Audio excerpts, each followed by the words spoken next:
Yan na wala, gateway to Bicolandia. And we...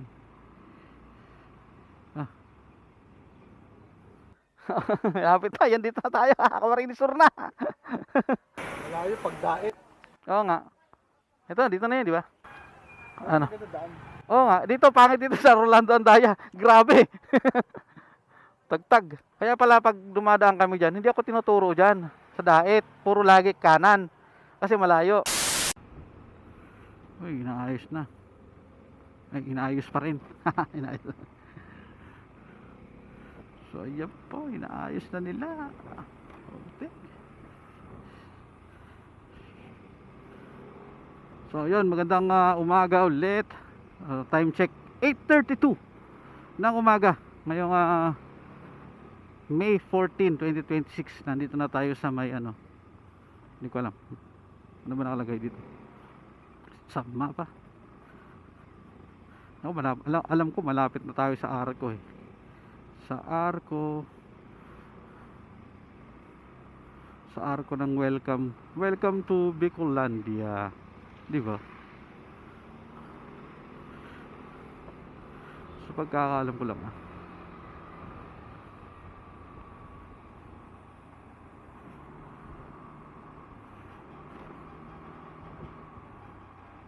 sa amin nakakasabi ko lang. Yan na wala, gateway to Bicolandia. Oh Lord, you and me.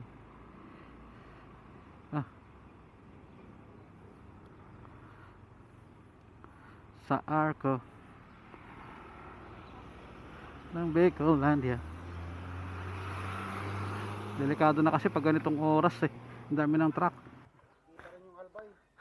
Lapit tayo, dito na tayo. Camarines Sur na. Konti na lang, kalahati na lang. Malayo pagdait. Oo nga. Ito, dito na yun, di ba? Uy. Pero hindi pa. Pagdait kami dati, pero ang layo. Layo, no? Doon dumadaan yung mga bus, di ba? Pero hindi. Ano? Maganda daan. Oo nga, dito, pangit dito sa Rolando Andaya. Grabe.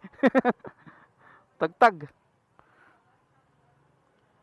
Kaya pala pag dumadaan kami dyan, hindi ako tinuturo dyan sa dait. Puro lagi kanan. Kasi malayo.